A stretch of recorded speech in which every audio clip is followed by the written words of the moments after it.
జమిలీ ఎన్నికల మీద దేశవ్యాప్తంగా మళ్ళీ చర్చ మొదలైంది. ఎందుకంటే మరి ఎందుకో మనకి ఈ మధ్యన మళ్ళీ 2024 పార్లమెంట్ ఎన్నికల తర్వాత గత 6 నెలలుగా సభా బహిష్కరణలు, సభలు, అట్లాగే కుంభకోణాలు, ఒకరి మీద ఒకరు ఆరోపణలు చేయడం సరిపోయే క్రమంలో మైండ్ గేమ్ రాజకీయాలు, డైవర్షన్ పాలిటిక్స్లో భాగంగా అనుకోవచ్చు. మళ్ళీ ఇవాళ జమిలీ ఎన్నికలు 2027లో వస్తాయని ఒక మాట అంటున్నారు. ముఖ్యంగా ఆంధ్రప్రదేశ్లో మాజీ ముఖ్యమంత్రి జగన్మోహన్ రెడ్డి వారి పార్టీకి సంబంధించిన వాళ్ళందరూ కూడా 2027లో జమిలీ ఎన్నికలు వస్తాయంటున్నారు. ఎట్లా సాధ్యమవుతుంది? జమిలీ ఎన్నికలు సాధ్యం కావాలంటే ఏం చేయాలి, రాజ్యాంగపరమైన చర్యలు ఏం తీసుకోవాలి అనే దాని మీద ఇంకా తర్జన భర్జన పడుతున్న సందర్భంలో మరి అంతకుముందు రామ్నాథ్ కోవింద్ ఆధ్వర్యంలో వేసిన కమిటీ విధి విధానాలే తప్పుగా ఉన్నాయి.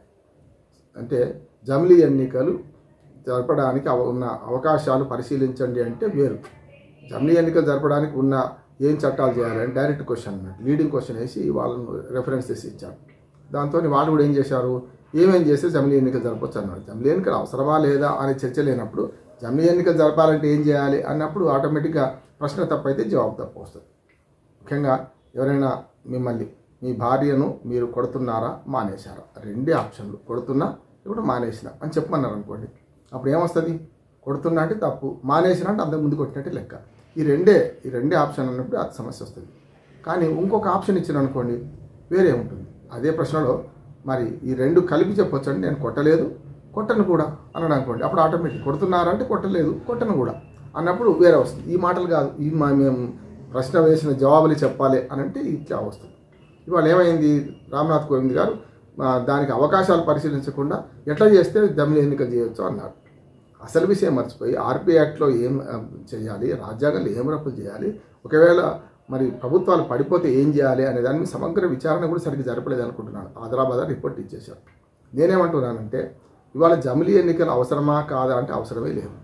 నిజంగానే ఎన్నికల ఖర్చు అని లెక్క తీసుకుంటే రాజకీయ పార్టీలు పెట్టే ఖర్చులో ఎన్నికల ఖర్చు, దేశవ్యాప్తంగా ఎన్నికలు ఎన్నిసార్లు జరిగిన పెట్టే ఖర్చు చాలా తక్కువ, పీనట్స్తో సమానం. మరి ఆ ఖర్చును చూపెట్టి చేస్తారా? అట్లాగే జమిలీ ఎన్నికలు ఎందుకు అవసరం లేదంటున్నాను అంటే ఎట్లా కావో చెప్తాను, ఎందుకు అవసరం లేదు చెప్తాను. ఎట్లా అవసరం లేదంటే ఏ ఎన్నికకు ఆ ఎజెండా ఉంటుంది, ఏ ఎన్నిక ఆ ఎన్నిక ప్రత్యేకమే.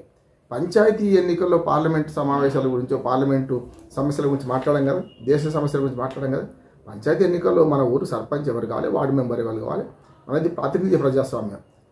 వార్డు మెంబరు, సర్పంచ్, గ్రామ పంచాయతీ స్థాయిలో, అట్లాగే ఎంపీటీసీ అంటే మన దగ్గర వేరే వేరే రాష్ట్రాల్లో రకరకాల వ్యవస్థలు ఉన్నాయి. ఇంటర్మీడియట్ వ్యవస్థ అంటారు. ఎంపీటీసీ మన దగ్గర తెలుగు రాష్ట్రాలు చూసుకుంటే ఎంపీటీసీ, ఎంపీపీ ప్రెసిడెంట్, ఇది ఒక వ్యవస్థ, ఒక అంచె. మూడవదేమో జడ్పీటీసీ, జడ్పీ చైర్మన్, ఇది ఒక అంచె. 3 అంచెలు 6 పదవులు ఉన్నాయి. కానీ అట్లాగే ఎంపీకి, ఎమ్మెల్యేకు, మనం రాజ్యసభకు అను రాష్ట్రపతికి మన పరోక్షంగా అనుకుంటాం, అట్లాగే మండలికి కూడా. కనుక 6 ఓట్లు వేస్తాం అంటే గ్రామీణ ప్రజలు. పట్టణాల్లో అయితే 3 ఓట్లు వేస్తారు. వాళ్ళు కౌన్సిలర్లు డైరెక్ట్ అనుకుంటారు, మేయర్లు, కౌన్సిలర్లను, కార్పొరేటర్లు అనుకుంటే మేయర్లను కానీ చైర్పర్సన్ కానీ పరోక్షంగా అనుకుంటారు. కనుక అట్లా చూసుకుంటే ఇవాళ మనం వేసే ప్రత్యక్ష ప్రజాస్వామ్యం, పరోక్ష ప్రజాస్వామ్యం చూసుకుంటే రెండిట్లలో ఓట్లు వేస్తున్నాం మనం. పరోక్షంగా కొన్ని ఓట్లు, ప్రత్యక్షంగా కొన్ని ఓట్లు. ఈ దశలో మరి రాష్ట్రాల ఎజెండా రాష్ట్రాలకు ఉంటుంది. ఫెడరల్ యూనిటరీ రాజ్యాంగం కనుక మనం దేశంలో సమస్యలు పార్లమెంట్ ఎన్నికల్లో ప్రజలు అడుగుతారు, పార్టీలు కూడా అవి ప్రస్తావించాలి, ప్రస్తావనకు వస్తాయి కూడా రావాలి. అట్లాగే రాష్ట్రాల ఎన్నికల్లో కూడా రాష్ట్రాల మాత్రమే సమస్యలు ప్రస్తావించాలి. ప్రజలు అట్లాగే ఓట్లేస్తున్నారు. రాష్ట్రంలో ఒక పార్టీని గెలిపిస్తే కేంద్రంలో మరో పార్టీని గెలిపిస్తున్నారు. ఎందుకంటే రాష్ట్ర సమస్యలు రాష్ట్రంలో, కేంద్ర సమస్యలు కేంద్రంలో కనుక. అట్లాగే పంచాయతీ స్థాయి సమస్యలు పంచాయతీయే. కానీ జమిలీ ఎన్నికలు వస్తే రేపు ఏమవుతాయి అంటే అన్నీ కలగలిపోతాయి, పెండా బెల్లం ఒకటైనట్టయితే. అంటే పైనుంచి కిందాక ఒకే ఎజెండా సాధ్యం కాదు కదా ఎన్నికల్లో. అందుకని రేపు పొద్దున ఈ జమిలీ ఎన్నికలు అనేది ఎన్నికల ఫెడరల్ వ్యవస్థను స్థానిక ప్రభుత్వం నిర్వీర్యం చేస్తాయి. అన్నిటికీ కేంద్ర స్థానమే కేంద్రం అనే లెవెల్లో ఇప్పటికే జరుగుతుంది. ఇప్పుడు గతంలో ఇందిరాగాంధీ ఉన్నా, నెహ్రూ ఉన్నా, ఆ తర్వాత ఆ గాంధీ కుటుంబంలో ఎవరు వచ్చినా కేంద్రంలో రాజకీయాలు, సెంట్రలైజ్ రాజకీయాలు చేసిండు. కేంద్రం నుంచి పథకాలన్నీ కూడా ఇప్పటికి కూడా చాలా పథకాలు కింది దాకా వస్తుంటాయి. కింది స్థానిక ప్రభుత్వాలకు విలువే లేదు. రాష్ట్ర ప్రభుత్వాలు పెద్ద మున్సిపాలిటీలుగా తయారైనాయి. ఈ స్థితిలో చేయాల్సిన పని ఏంటంటే జమిలీ ఎన్నికలు పెడితే ఈ నష్టాలు ఉన్నాయి, ప్రచారంలో కష్టం, ఇవన్నీ కష్టమని మనం అర్థం చేసుకోవాలి. రెండోది ఏంటంటే మనకు జమిలీ ఎన్నికలు సాధ్యమా అంటే సాధ్యం కాదని చెప్తున్నాను. రాజ్యాంగంలో ఉన్న ప్రకారం ఏంటంటే అవిశ్వాస తీర్మానం పెట్టినప్పుడు, లేకుంటే అసెంబ్లీ రద్దు అయినప్పుడు మళ్ళీ ఆ 2 ఏళ్లకు ఉప ఎన్నిక పెట్టడం సాధ్యమవుతుందా? అసలు అన్నిటికన్నా ముఖ్యమైనదంటే మొన్న ఈ సంవత్సరం 2024లోనే సుమారు 8 రాష్ట్రాలు ఎన్నికలు జరిగినాయి. 7 రాష్ట్రాలు ఎన్నికలు జరిగితే వీళ్ళు 2027 కల్లా మీకు మొత్తమే ఏది మళ్ళీ ఎన్నికలు పెడతానంటే ఒప్పుకుంటారా? ఉదాహరణకు ఆంధ్రప్రదేశ్లోనే 24 మన మేలో అయినాయి, పార్లమెంట్ కూడా అప్పుడే అయినాయి. అట్లాగే ఒరిస్సాకి అయినాయి. అంటే ఆ తర్వాత ఈ 2 ఎన్నికలు తర్వాత మళ్ళీ 4 రాష్ట్రాలు ఎన్నికలు జరిగినాయి. మొన్న మహారాష్ట్ర, జార్ఖండ్ ఎన్నికలు జరిగినాయి. ఈ రాష్ట్రాలన్నింటి 2027కు జమిలికి తయారుగా అంటే ఎందుకు ఒప్పుకుంటారు, ఎట్లా ఒప్పుకుంటారు?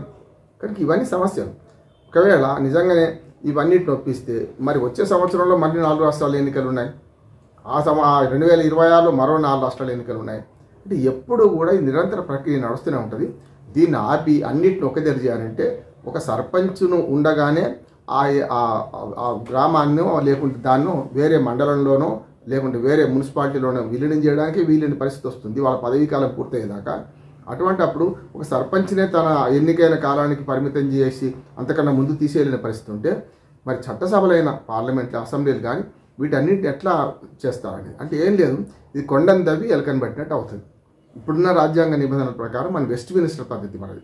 కనుక వెస్ట్ మినిస్టర్ పద్ధతిలో ఇవన్నీ కలగలిపి ఒకేసారి ఎన్నిక చేయాలంటే చాలా కష్టం. అవసరం కూడా లేదంటున్నాను నేనైతే. కానీ అవసరం లేని విషయాన్ని ముందర వేసుకుంటారు. ఎందుకంటే మైండ్ గేమ్ రాజకీయాలు, డైవర్షన్ పాలిటిక్స్లో కేంద్రమైన రాష్ట్రాలు, పార్టీలైనా ఏం చేస్తున్నాయంటే అవసరం లేని విషయాలు ప్రజల ముందుకు తీసుకొచ్చి ప్రజలను కన్ఫ్యూజన్లో పెడతారు. అసలు సమస్యలపై పోకుండా చేస్తారు. నిజమైన ప్రజా సమస్యలు ప్రస్తావనకు రాకుండా చేస్తారు. కనుక ఎప్పటికప్పుడు జమిలీ ఎన్నికల ప్రసక్తి గత 10 ఏళ్లుగా ఎప్పటికప్పుడు చేస్తున్నారు. దానికి అవసరమైన మెజార్టీ కూడా కష్టం. అందుకని ఏమంటున్నాను, ఎన్నికల విధానం ఎట్లా ఉండాలనేది ప్రజాప్రాతినిధ్య చట్టంలో 4-5 రకాల ఎన్నికలు చేసుకుంటున్నాం ఇప్పటికే. మనం దాన్ని గమనించకుండా 4-5 రకాల ఎన్నికల్లో ఏది చేసుకోవాలని నిర్ణయం చేసుకోకుండా తామాషా పద్ధతి ఎన్నికలు పెట్టండి. అప్పుడు పార్టీలకు కొంచెం స్వేచ్ఛ మన అభ్యర్థులకు స్వేచ్ఛ పెరుగుతుంది. పార్టీల ఎజెండాలు పాటించే క్రమం అవుతుంది. వీటన్నిటి పెట్టి జమిలీ ఎన్నికలనే కొత్త సమస్యను ముందు తీసుకొచ్చి అసలు దాన్ని పెద్ద భూతంగా చూపెట్టి, పెద్ద పరిష్కారంగా చూపెట్టి ఎన్నికల సంస్కరణలు, రాజకీయ సంస్కరణలు, పాలనా సంస్కరణను ప్రజల దృష్టి మళ్లించడానికి ఇది చేస్తున్నాను.